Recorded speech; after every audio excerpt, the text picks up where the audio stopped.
Dear viewers, সবাইকে স্বাগত জানাচ্ছি আমাদের শিক্ষক নিবন্ধন প্রস্তুতির ধারাবাহিক আয়োজনের দ্বিতীয় ক্লাসে।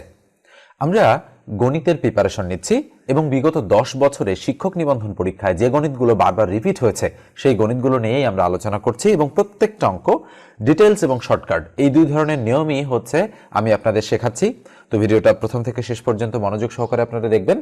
আর বরাবরের মতোই একটু বলে রাখি, যারা এখন পর্যন্ত সাবস্ক্রাইব করেননি তারা মাস্ট বি সাবস্ক্রাইব করবেন, আর যারা ফেসবুক থেকে দেখছেন এই মুহূর্তে তারা ফলো দিয়ে রাখবেন, আর ভিডিওটাতে একটা লাইক দিতে ভুলবেন না। তো চলেন আমরা আমাদের আজকের আলোচনাটা শুরু করি। প্রথমেই 1 নম্বর যে অঙ্কটা দেখতে পাচ্ছেন স্ক্রিনে, দুটি সংখ্যার সমষ্টি 47 এবং তাদের অন্তর 7 হলে সংখ্যা দুটি কত? এটা 13তম শিক্ষক নিবন্ধন পরীক্ষায় স্কুল সমপর্যায়ে 2তে এসেছে। তো শুরুতে যেহেতু বলা হচ্ছে যে এখানে দুটি সংখ্যার সমষ্টি 47 এবং তাদের অন্তর 7 হলে সংখ্যা দুটি কত, তো শুরুতে এই অঙ্কটা আমরা ডিটেইলস আপনাদের করে দিব এবং এরপরেই আমি শর্টকাট মেথডটা সম্পর্কে বিস্তারিত আলোচনা করব এই দিকে, ঠিক আছে? তো দেখেন, আমি যদি ডিটেইলস অঙ্কটা করতে চাই তাহলে আমাকে ধরতে হবে শুরুতে, যেহেতু বলেছে সংখ্যা দুটি কত, তার মানে আমি ধরবো যে ধরি প্রথম সংখ্যাটি x, ঠিক আছে? আমি এভাবে ধরে নিলাম, ধরি প্রথম সংখ্যাটি x। তাহলে বলেন তো দেখি দ্বিতীয় সংখ্যাটি কি হবে? দ্বিতীয় সংখ্যাটি হচ্ছে y, যেহেতু বলেছে দুটি সংখ্যা। এখন আমরা শর্ত বিবেচনা করব। তো প্রথম লাইনে কি বলেছে, মানে প্রথমে কি বলেছে যে দুটি সংখ্যার সমষ্টি 47। তাহলে আমরা বলতে পারি যে প্রথম শর্ত মতে আমাদের x প্লাস y ইকুয়াল কত হলো বলেন তো দেখি? 47। এবার এবং তাদের অন্তর 7, অন্তর মানে কি? ওই দুইটা সংখ্যার অন্তর, তার মানে x আর y এর অন্তর হচ্ছে 7, তার মানে এটা হচ্ছে দ্বিতীয় শর্ত মতে, ঠিক আছে? নিশ্চয়ই বোঝা যাচ্ছে। তাহলে x minus y equal to কত হবে? 7। আমরা কিন্তু এক্ষেত্রে প্রথম শর্তটাকে 1 নং সমীকরণ এবং দ্বিতীয় শর্তটাকে 2 নং সমীকরণ চাইলে ধরে নিতে পারি।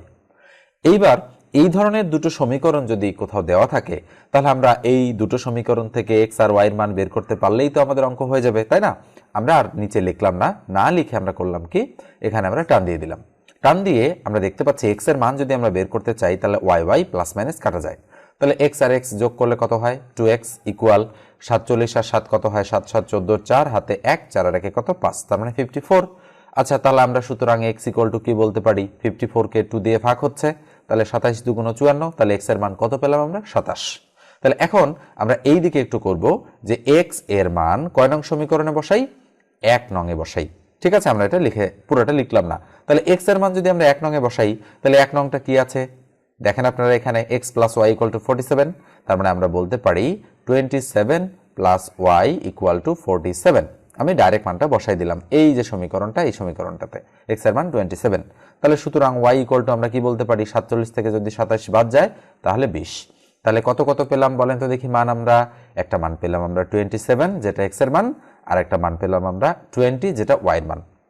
তাহলে আমরা বলতে পারলাম যে x ইকুয়াল টু 27 এবং y ইকুয়াল টু হচ্ছে 20। এই হচ্ছে আমাদের অ্যান্সার। কত নম্বর? ঘ নম্বর অ্যান্সারটা আমাদের কিন্তু এক্ষেত্রে রাইট। এইবার আমরা সুপার শর্টকাট মেথড প্রয়োগ করব। ওকে, শর্টকাট মেথডে কি হবে? যদি দুটি সংখ্যার সমষ্টি দেওয়া থাকে এবং তাদের অন্তর দেওয়া থাকে তাহলে আমরা বড় সংখ্যাটা নির্ণয় করতে পারবো কিভাবে, আর ছোট সংখ্যাটাই নির্ণয় করতে পারবো কিভাবে? যেহেতু বলেছে দুটি সংখ্যা, তার মানে নিশ্চয়ই একটা বড় হবে একটা ছোট হবে, তাই না? অথবা বড় ছোট যদি আমরা নাও বলি তাহলে প্রথম সংখ্যাটা আমাদের নির্ধারিত হবে এই দুটো যোগ করে 2 দিয়ে ভাগ, তাহলে প্রথমটা নির্ধারিত হবে। তাহলে 47 আর 7 কত হয়? অঙ্ক থেকেই আমরা বুঝতে পারবো 47 আর 7 54, 54 কে 2 দিয়ে ভাগ করলে 27, তাহলে বড়টা 27। আর এই দুটো সংখ্যা বিয়োগ করে যদি আমরা 2 দিয়ে ভাগ করি তাহলে আর একটা সংখ্যা পাওয়া যাবে। তাহলে 47 থেকে 7 বিয়োগ করলে 40, 40 কে 2 দিয়ে ভাগ করলে 20। দেখেন, মুহূর্তের মধ্যেই কিন্তু অঙ্কটা হয়ে যাবে। তাই আমি বলি যে অঙ্কের শুধু ডিটেলস জানলেই হবে না, প্রত্যেকটা অঙ্কের শর্টকাট জানতে হবে। অল্প কিছু অঙ্ক রয়েছে যেগুলো শর্টকাট মেথডে করা যায় না, বা হচ্ছে ডিটেলসটাই আসলে শর্টকাটের মতো কাজ করে, কিন্তু সেই অঙ্কগুলো বাদ দিয়ে আমরা কিন্তু প্রত্যেকটা ডিটেলস এবং শর্টকাট এই দুই ধরনের নিয়মেই অঙ্কগুলো করতে পারি। তো এই পর্যায়ে আমি একটু বলি, আমার ম্যাথের একটা বেসিক কোর্স রয়েছে, ওখানে আমি বেসিক প্লাস শর্টকাট প্রত্যেকটা অঙ্ক ডিটেলস হচ্ছে মানে দুই ধরনের নিয়মই আমি আলোচনা করে থাকি।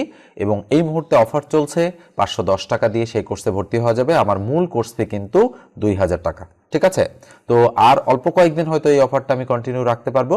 আমি হচ্ছে একটা লিঙ্ক দিয়ে দিচ্ছি, আপনারা যারা হচ্ছে কোর্সে জয়েন হতে চান সেই লিঙ্কে ক্লিক করে তথ্যগুলো পূরণ করে দিন, অথবা 0164270 2760 এই নম্বরে আমাকে সরাসরি কল করতে পারেন বা হোয়াটসঅ্যাপ করতে পারেন। ঠিক আছে, আমি বিস্তারিত আপনাদের জানিয়ে দিব এবং কোর্সে কিভাবে জয়েন করবেন সেটা আমি সেখানেই বলবো। ঠিক আছে, আরেকটু বলে রাখি যে এই পুরো জার্নিতে অর্থাৎ এই যে কোর্সটা, এই কোর্সটা সাজানো হয়েছে 24টা লাইভ ক্লাসের মাধ্যমে এবং 12টা রেকর্ডেড ক্লাসের মাধ্যমে। ওকে, এই লাইভ ক্লাসগুলো কিন্তু প্রত্যেকটা 1 ঘন্টা থেকে সোয়া ঘন্টার হবে এবং পাশাপাশি আপনাদের প্রশ্নোত্তর পর্ব থাকবে। আপনাদের কোথাও যদি প্রবলেম হয় আমাকে আপনারা লাইভে প্রশ্ন করতে পারবেন এবং জুম অ্যাপ এবং ফেসবুকের মাধ্যমে কিন্তু আমরা এগুলো করে থাকি, লাইভ এবং রেকর্ডেড ক্লাসগুলো দিয়ে থাকি। ঠিক আছে, এবং 20+ PDF লেকচার শিট কিন্তু আপনারা পাবেন আমার কাছে, যেখানে 500-র মতো অতি গুরুত্বপূর্ণ ম্যাথ থাকবে, যেগুলো করলে 10 থেকে 12 নম্বর আপনারা অনায়াসে পাবেন, একেবারে নিশ্চিতভাবে বলা যায় একদম কমন পেয়ে যাবেন সেই অঙ্কগুলো থেকে। তো কোর্সে আপনারা জয়েন করে ফেলেন অথবা আমাকে সরাসরি কল করতে পারেন। ওকে, এবার আমি দ্বিতীয় অঙ্কটাতে চলে যাচ্ছি। 2 নম্বর অঙ্কটা দেখেন কি বলা হচ্ছে যে x ভাগ y এর সাথে কত যোগ করলে যোগফল y ভাগ x হবে। এটা 16তম শিক্ষক নিবন্ধন পরীক্ষার একটা অঙ্ক। তো এই ধরনের অঙ্ক কিন্তু ম্যাক্সিমাম সময় বিভিন্ন চাকরি পরীক্ষা আসতে দেখা যায়। আপনারা বিসিএস প্রাইমারিতে এরকম অঙ্ক আসতে দেখেছেন। আসলে অঙ্ক কিন্তু ঘুরে ফিরে আসে ম্যাক্সিমাম সময়ই তাই। তাহলে এই অঙ্কটা আমরা কিভাবে করতে পারি যে x ভাগ y এর সাথে কত যোগ করলে যোগফল y ভাগ x হবে। তার মানে আমরা বলতে পারি যে এই y ভাগ x থেকে আমরা যদি এটা বিয়োগ করে দিই তাহলে আমাদের উত্তর কিন্তু চলে আসবে। তাহলে আমরা কি করতে পারি, y ভাগ হচ্ছে x বিয়োগ এটা যদি আমরা করি x ভাগ y, তাহলে x ভাগ y তাহলে কত হবে, লসাগু কত হচ্ছে x আর y এর xy। তাহলে আমরা যদি এটা দিয়ে এটাকে ভাগ করি তাহলে থাকে y আর y গুণ করলে কি হয় y স্কয়ার, মাইনাস y দিয়ে যদি xy কে ভাগ করি কি থাকে x দিয়ে x কে গুণ করলে কি হয় x স্কয়ার। তাহলে খেয়াল করেন y square minus x square ভাগ xy। তাহলে কোথায় রয়েছে, এই যে গ নম্বরটাতে রয়েছে y square minus x square ভাগ হচ্ছে xy। এখন ধরেন কেউ এই অঙ্কটা বুঝতে পারেননি যে কেন আমি এটা থেকে এটা বিয়োগ করলাম। ওকে, তাহলে আমি যদি এখন আপনাদের প্রশ্ন করি, এখানে মনে করেন এটা এখানে নেই, এটা এখানে নেই, আমি যদি এখন আপনাদের প্রশ্ন করি যে 10 এর সাথে কত যোগ করলে যোগফল 12 হবে, আপনারা কি বলবেন? উত্তর 2, কেননা 10 এর সাথে 2 যোগ করলে তো যোগফল 12 হবে। কিন্তু আপনারা করলেন কিভাবে বলেন তো অঙ্কটা? আপনারা তাহলে কি করেছেন, এই 12 থেকে কি বিয়োগ করেছেন, 10 বিয়োগ করেছেন। তাহলে 12 থেকে 10 বিয়োগ করলে ফলাফল কত হয়েছে, 2। আচ্ছা বলেন তো দেখি, এখানে 12-র জায়গায় কি আছে, y ভাগ x, তাহলে এখানে বসিয়েছি। আর এখানে 10-এর জায়গায় কি আছে, x ভাগ y, তাহলে এখানে বসিয়ে বিয়োগ করেছি, যেটা হয়েছে সেটাই হচ্ছে আনসার। ঠিক আছে, অঙ্ক কিন্তু বুঝতে হবে, অঙ্ক কখনোই মুখস্থ করার বিষয় নয়। আপনারা যদি বুঝে করতে পারেন তাহলে আপনাদের অঙ্ক কিন্তু দীর্ঘদিন মনে থাকবে, অথবা কখনোই আপনারা অঙ্কগুলো ভুলবেন না। ঠিক আছে, এবার আমি 3 নম্বরটাতে চলে যাচ্ছি। 3 নম্বর অঙ্কটা দেখেন, এটা হচ্ছে অনুপাতের একটা অঙ্ক। এই ধরনের অঙ্ক কিন্তু ম্যাক্সিমাম সময় চাকরির পরীক্ষা আসতে দেখা যায়, এই জন্য আমি বারবার এই অঙ্কগুলো আপনাদের করাই দিই। আমার ভিডিওগুলো ইতিপূর্বে যারা দেখেছেন আপনারা, প্রাইমারির পরীক্ষার প্রশ্ন সমাধান, বিসিএস এর প্রশ্ন সমাধান, গুরুত্বপূর্ণ অঙ্কের সমাধান, সেখানে কিন্তু অসংখ্যবার এই নিয়মগুলো নিয়ে আলোচনা করা রয়েছে। যেহেতু আমি ধারাবাহিক আয়োজনে শিক্ষক নিবন্ধনের ক্লাস নিচ্ছি, এই কারণে হচ্ছে আপনাদের এই অঙ্কগুলো আবারও আমি করিয়ে দিচ্ছি। ঠিক আছে, তাহলে a অনুপাত b কত দেওয়া আছে বলেন তো? a অনুপাত b কিন্তু দেওয়া আছে আমাদের 2 অনুপাত হচ্ছে 3। আর b অনুপাত c কত দেওয়া আছে? b অনুপাত c আপনাদের দেওয়া আছে 6:7, 6:7। এখন কি বলেছে, কিসের মান বের করতে হবে আমাদেরকে? আমাদের কিন্তু মান বের করতে বলেছে a:c, অর্থাৎ a:c ইকুয়াল টু হোয়াট? এটার উচ্চারণ কিন্তু এই যে এটার উচ্চারণ কিন্তু is to, আর বাংলায় আমরা বলি অনুপাত। ঠিক আছে, তো এই যে আমাদের এখানে অনুপাত হলো, এই অনুপাতটা আমরা খুব সহজেই করতে পারবো দ গুণন পদ্ধতি অ্যাপ্লাই করে। কিভাবে সেটা কাজ করে, যদি আপনারা দেখেন এই চলকগুলোর মধ্যে এই কোনাকুনি চলকটা মিল রয়েছে, তাহলে কেবল দ গুণন পদ্ধতি আপনারা কাজে লাগায় দিতে পারেন। ঠিক আছে, তাহলে আমরা দেখতে পাচ্ছি এই কোণাটা মিল রয়েছে। যেহেতু এই কোণাটা মিল রয়েছে, তার মানে আমরা করতে পারি কি, দ গুণন পদ্ধতি আমরা কাজে লাগায় দিতে পারি। তাহলে দ কিভাবে কাজ করে খেয়াল করেন একটু, ইকুয়াল দিলাম। দ কাজ করে এইভাবে যে এই যে এই দুটো গুণ, অর্থাৎ 2 আর 6 গুণ, যেহেতু এই লাইনটা উপর থেকে নিচে এসেছে, এই লাইনটা গুণ। ঠিক আছে, তাহলে 6 2 × 12 অনুপাত, এবার এই কোণাটা গুণ, 3 6 18 অনুপাত, এবার এইটা গুণ, তাহলে 3 7 কত, 3 7 21। তাহলে বলেন তো দেখি এখানে কি হচ্ছে, প্রথমে এ আছে, এ লিখলাম, তারপরে এই 2 বি এর মধ্যে একটা বি লিখলাম, অনুপাত এই সি আছে, সি লিখলাম। তাহলে কি চেয়েছে বলেন তো অঙ্কটাতে? আমাদের চেয়েছে কিন্তু a:c ইকুয়াল টু কত। তাহলে আমরা কি বলতে পারি, a:c ইকুয়াল, বলেন তো দেখি এর মান কত, 12। তাহলে লিখে দিলাম 12 c এর মান কত, c হচ্ছে 21, তাহলে 21 আমি লিখে দিলাম। এবার আমরা দেখতে পাচ্ছি অ্যান্সারে কিন্তু 12:21 নেই। এখন অনুপাত মানে কিন্তু ভগ্নাংশ। দেখেন a ভাগ c ইকুয়াল টু 12/21, এটা যা এটাও কিন্তু তাই। তাই অনুপাতে আমরা উভয় দিকে অর্থাৎ উপর এবং নিচ লব এবং হরে কাটাকাটি করতে পারি, অর্থাৎ প্রথম অনুপাত এবং দ্বিতীয় অনুপাত আমরা কাটাকাটি করতে পারি। তাহলে এই অনুপাতটাকে যদি আমি 3 দিয়ে কাটি তাহলে 3 × 4 = 12, আর এটাকেও 3 দিয়ে কাটতে হবে, তাহলে 3 × 7 কত 21। তাহলে 4:7 যে কথা, 12:21 একই কথা। তাহলে 4:7 মানে ঘ নম্বর অ্যান্সারটা রাইট। ওকে, দেখেন এইভাবে আপনারা অঙ্ক যদি শিখতে পারেন তাহলে কিন্তু মানে ভুল হবে না আপনাদের, নিশ্চিত থাকেন আপনারা, একেবারে 100% অ্যাপ্রোপ্রিয়েট নিয়ম। তবে এখানে আপনারা সমস্যায় পড়বেন কোথায়, যদি কোনোটা মিল না থাকে। সেখানে যদি মিল না থাকে তাহলে আপনারা মিল করে নিতে পারবেন।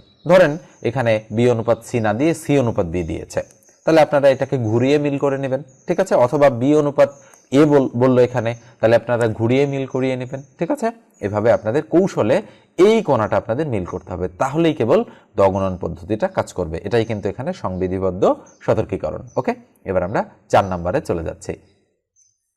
4 নম্বর অঙ্কটা দেখেন, বলা হচ্ছে টাকায় 6টি লেবু ক্রয় করে টাকায় 5টি লেবু বিক্রয় করলে লাভের হার কত, মানে শতকরা কত % লাভ হবে সেটা। যেহেতু বলেছে হার, তার মানে আমাদের পার্সেন্ট।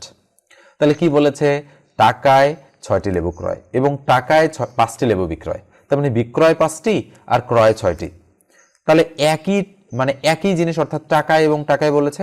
তাই আমরা করতে পারি কি, যেহেতু লাভ বের করতে বলেছে যে কত % লাভ হবে, তাহলে লাভ ইকুয়াল আমরা বলবো শর্টকাট সূত্র, ক্রয় মাইনাস বিক্রয় ভাগ বিক্রয় গুণন কত 100।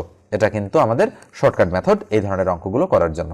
এখানে কি টাকার পরিমাণটা সমান থাকতে হবে। যদি বলতো 10 টাকায় 6টি এবং হচ্ছে 11 টাকায় 5টি বিক্রয় করা হলো, তাহলে কিন্তু অঙ্কটা হচ্ছে সমান হতো না, ঠিক আছে।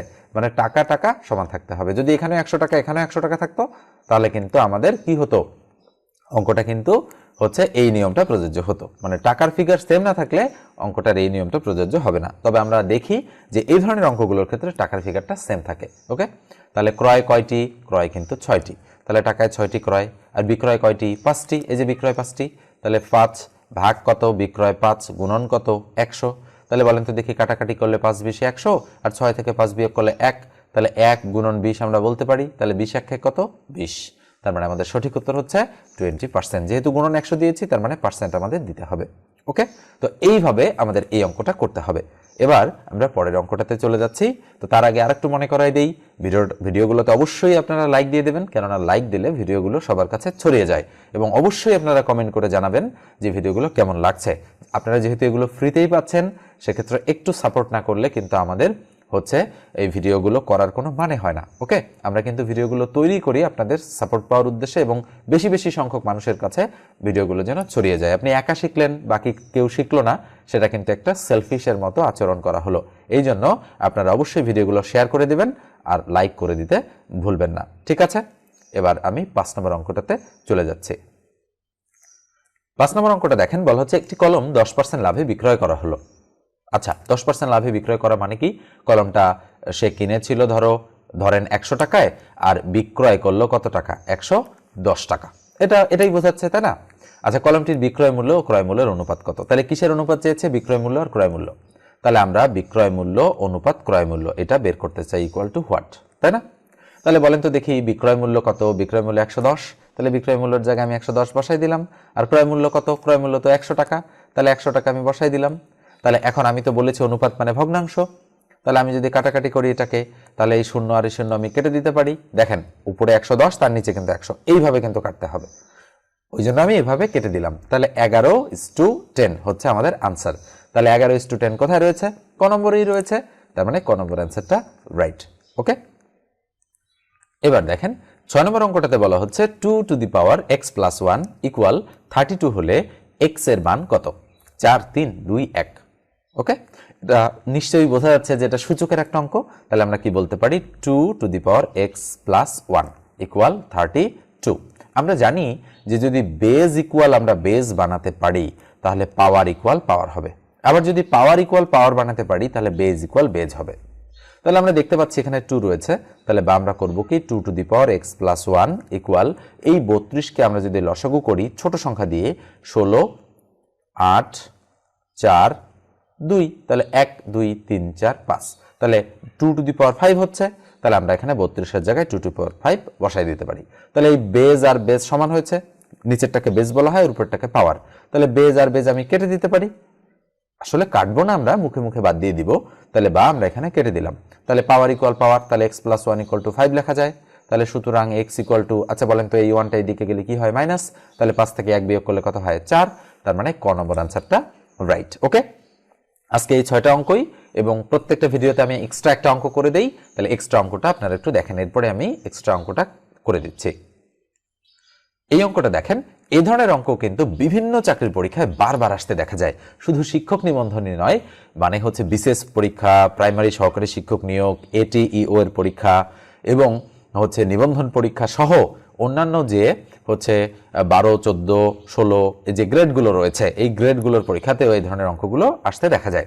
তাহলে বলা হচ্ছে যদি 3 জন পুরুষ বা 5 জন বালক একটি কাজ 20 দিনে করতে পারে, তবে 4 জন পুরুষ এবং 10 জন বালক ওই কাজটি কত দিনে করতে পারবে। ওকে, তাহলে এখানে ক্রিটিক্যাল দুটো জিনিস হচ্ছে যে এখানে এক জায়গায় বা বলেছে এবং একখানে এবং বলেছে। তার মানে এটা কিন্তু আমরা বা মানে কি বুঝি, যে 3 জন পুরুষ বা 5 জন বালক, তার মানে হয় 3 জন পুরুষ কাজ করবে অথবা বা 5 জন বালক কাজ করবে, মানে 3 জন পুরুষ 5 জন বালক একসাথে কিন্তু কাজ করবে না, এটা বোঝাচ্ছে। তার মানে 5 জন বালক যে কাজটা 20 দিনে করতে পারে আর 3 জন পুরুষ ওই কাজটা 20 দিনে করতে পারে, বিষয়টা এরকম বোঝাচ্ছে। পরে বলেছে যে তবে 4 জন পুরুষ এবং 10 জন বালক ওই কাজটি কত দিনে করতে পারবে, তার মানে হচ্ছে এখানে কিন্তু এই 4 জন এবং এই 10 জন সবাই কাজ করেছে। ওকে, তো এখন আমরা করব কি, যে কোনো একটাতে কনভার্ট করব অঙ্কটাতে, হয় বালককে পুরুষ বানাবো অথবা আমরা কি করব, আমরা পুরুষকে বালক বানাবো। তাহলে আমি কি করব, বালককেই পুরুষ বানাবো। আমি বলতে পারি 5 জন বালক ইকুয়াল 3 জন পুরুষ। ওকে, আমি এটা লিখে নিলাম। তাহলে বলেন তো দেখি, 1 জন বালক সমান কয়জন পুরুষ, তাহলে 3 ভাগ 5 জন পুরুষ, ভাগ হয়ে গেল। তাহলে আমরা বলতে পারি এবার যে এই যে এখানে বলেছে যে 4 জন পুরুষ এবং 10 জন বালক, তাহলে এই বালকটাকে আমরা পুরুষে কনভার্ট করে নিব। তাহলে 10 জন বালক মানে কি হবে, 10 জন বালক সমান 3 গুণন 10, এই 10 উপরে চলে যাবে, এই 5 নিচে। এখানে কোনটা উপরে যায় কোনটা নিচে যায় সেটা যদি বুঝতে না পারেন, তাহলে ঐকিক নিয়মের আমার একটা অঙ্ক রয়েছে, আপনারা আই বাটন থেকে সেই অঙ্কটা দেখে আসতে পারেন, ঠিক আছে, এবং আমি ডেসক্রিপশন বক্সে আপনাদের লিঙ্ক দিয়ে দেবো সেটার। ওকে, এবার তাহলে আমরা কি করতে পারি, তাহলে 5 দুগুণ 10, তাহলে 3 দুগুণ কত হচ্ছে 6, তাহলে 6 জন পুরুষ, দেখেন এটা কিন্তু পুরুষ, তাই না। তাহলে 10 জন বালক মানে কয়জন পুরুষ, 6 জন পুরুষ, এটা আমরা বের করে ফেললাম। এইবার আপনারা আসেন, তাহলে আমরা কি বলতে পারি, আমরা প্রথম লাইন থেকে বলতে পারি যে কয়জন, 3 জন পুরুষ সমান 3 জন পুরুষ একটা কাজ করতে পারে 20 দিনে, তাহলে এটা আমরা প্রথম লাইন থেকে লিখতে পারি। ঐকিক নিয়ম তো বোঝেন, প্রথম লাইন দিয়ে শুরু করতে হয়। তাহলে আমি বলবো যে 3 জন পুরুষ একটা কাজ করতে পারে কত দিনে, 20 দিনে। ওকে, তাহলে একজন পুরুষ ওই কাজটা কয় দিনে করতে পারবে, বেশি দিন লাগবে একজনের, তাহলে বেশি মানে গুণ, তাহলে 20 গুণন 3 দিনে। এখানে কিন্তু ঐকিক নিয়ম কাজ করতেছে। এবার কয়জন পুরুষ আছে, 4 জন পুরুষ আছে, আর কয়জন বালক, 10 জন বালক, তাহলে 10 জন বালক মানে তো 6 জন পুরুষ, তাহলে এটা এখন 10 না, এটা এখন বালকও না, এটা এখন 10ও না, ঠিক আছে, এটা এখন 6 আর এটা এখন পুরুষ, তাহলে 6 জন পুরুষ আর 4 জন পুরুষ, তাহলে 10 জন পুরুষ ওই কাজটা করতে পারবে। তাহলে এবার ভাগ হয়ে যাবে 10 দিয়ে। ওকে, তাহলে 10 দুগুণ 20, তাহলে 2, তাহলে 3 দুগুণ কত 6, তার মানে কয়দিন লাগবে সময়, 6 দিন। এই হচ্ছে আমাদের অঙ্কটা। আপনারা যদি বুঝে থাকেন তাহলে এই অঙ্কগুলো কিন্তু করতে পারবেন আপনারা, আর যদি বুঝে না থাকেন তাহলে অবশ্যই ঐকিক নিয়মের ওই ভিডিওটা আমার দেখতে হবে, তাহলেই আপনারা বুঝে যাবেন। তো এই হচ্ছে আমাদের অঙ্ক। আজকে আমরা মোটামুটি 7টা অঙ্ক সলিউশন করে দিলাম। আপনারা অবশ্যই হচ্ছে ভিডিওগুলো মনোযোগ সহকারে দেখবেন আর অঙ্কগুলো প্র্যাকটিস করতে থাকবেন। আর কোর্সে যারা জয়েন করতে চান তাদের উদ্দেশ্যে আবারও বলছি যে অবশ্যই আপনারা 01642702760 এই নাম্বারে আমাকে সরাসরি কল করতে পারেন এবং কোর্সে জয়েন করলে আপনারা অবশ্যই লাভবান হবেন। ওকে, আমার ভিডিওগুলো আপনারা যেভাবে পান কোর্সটাও কিন্তু আমি অত্যন্ত যত্ন সহকারে আপনাদেরকে মানে হচ্ছে করিয়ে থাকি। আপনারা মাত্র 510 টাকায় এই সুবিধাটা কিন্তু পাচ্ছেন, হয়তো সামনের দিকে আর এই সুবিধাটা পাবেন না। আমি মাত্র একটা ব্যাচ অফার দিয়ে থাকি, ঠিক আছে। তো আজকের ভিডিওটা এ পর্যন্তই রাখছি, দেখা হবে পরের কোনো ভিডিওতে। সে পর্যন্ত ভালো থাকবেন, সুস্থ থাকবেন। ধন্যবাদ সবাইকে।